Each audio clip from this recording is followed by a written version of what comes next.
Hello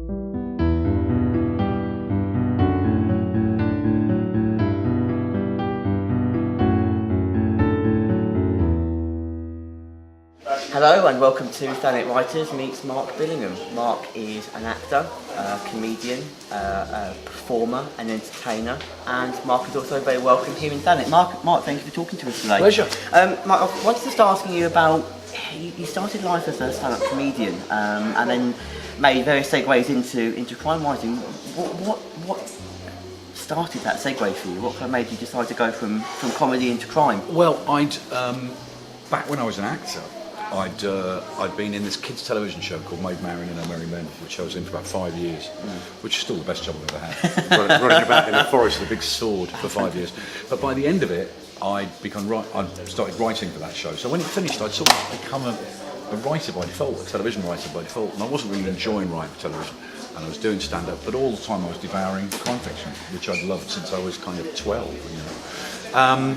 And I was hanging around on the fringes of the crime fiction community, doing anything I could to get free books, basically. I was interviewing, I remember sitting there with a dictaphone in my hand, shaking, interviewing people like Michael Connolly and Ian Rankin, people who are now friends of mine, ironically. So this is back, 25 years ago.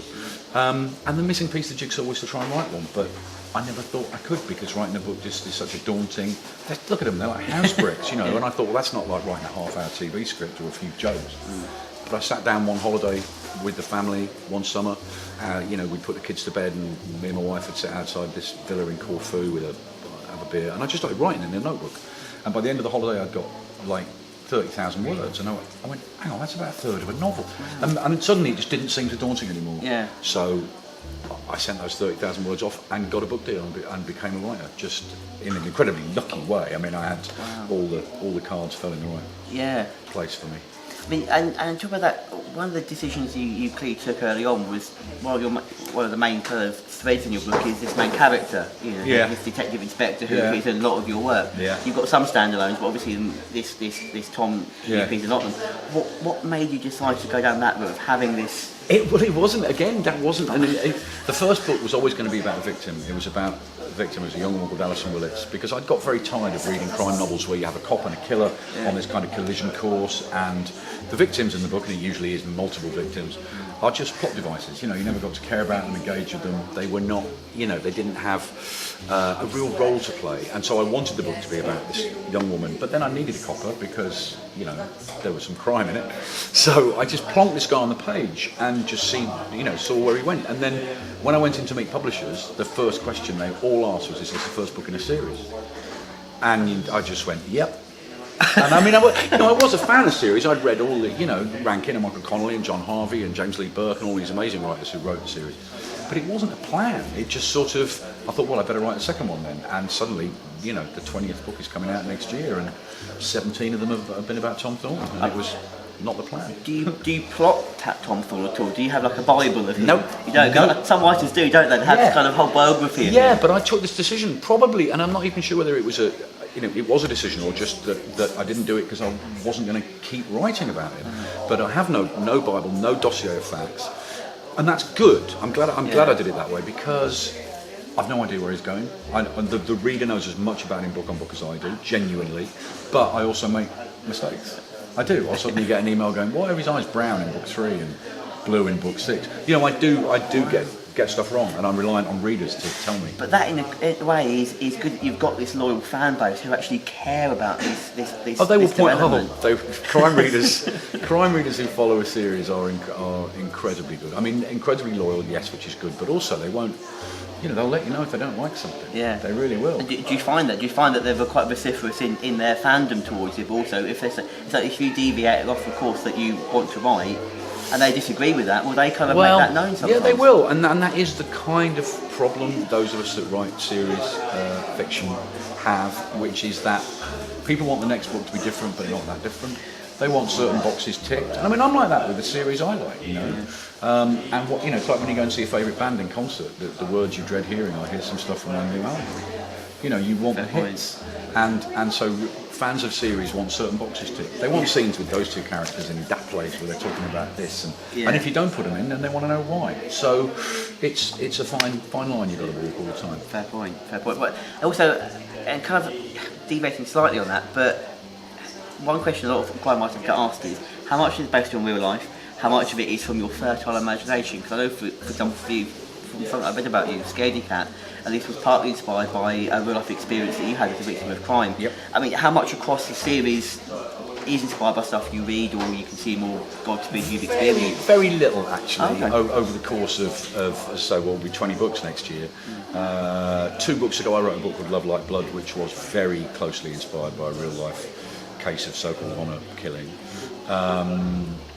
The last book I wrote, The Killing Habit, was very much inspired by a case of, the Croydon cat killer, the M25 cat killer. Yeah. But actually, those two incidents aside, I've never really drawn from real life, because actually, it's a little story. It's never a big. If you're trying to write a book based on a front page news story, then you want to hide into nothing, because so will 25 other crime writers. Yeah.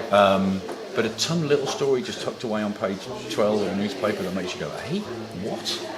Those are the stories that you want to write about. Just things that just leave you asking a lot of questions.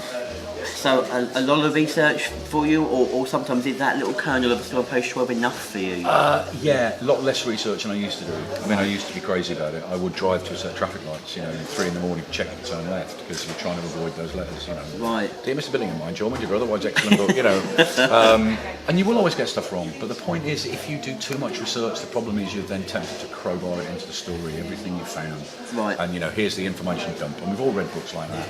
Yeah. So, increasingly, I do research afterwards, if that's not counterintuitive. because you then go, okay, I need to find a bit about this stuff here. Right. But then by the time you finish the book, you know what you need to know. And you don't just spend weeks finding out useless stuff, which is just going to be to the detriment of the narrative.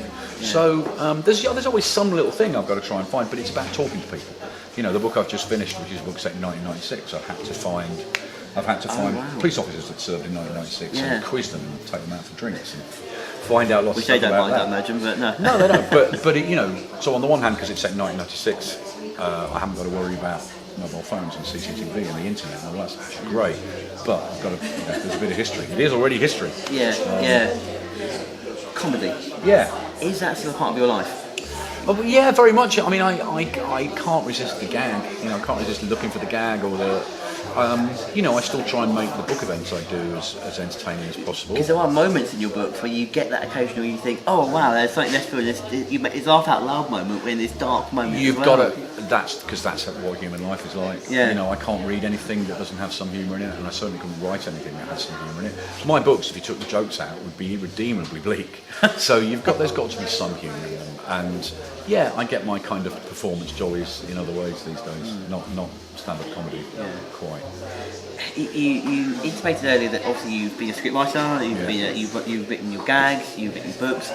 Are there any sort of intersections between those, or do you find them all quite? No, many intersections. They're all performances. Writing a book is a performance. Yeah. It's just a different sort of performance.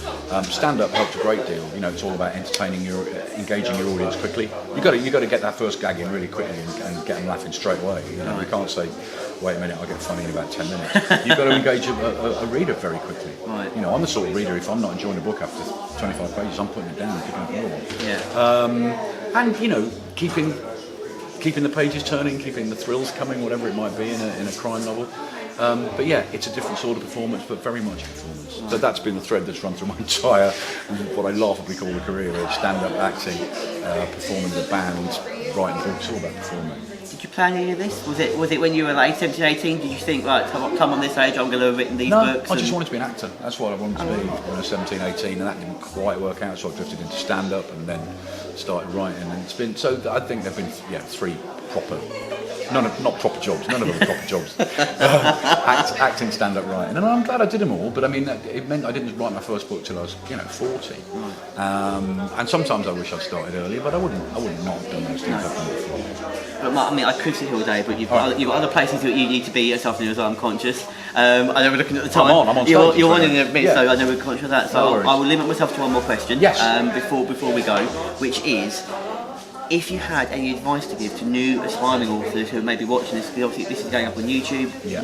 what would you say to people out there who want to start writing, who want to get in the craft? Well, starting writing is not the problem. Finishing it is the problem. Right. Finish what you start. Writers finish things. Right. So I meet so many people who say, "Yeah, I'm writing." They go, "What have you written?" "Oh, I wrote that. I started a novel. I didn't finish it, and I started a short." Finish it.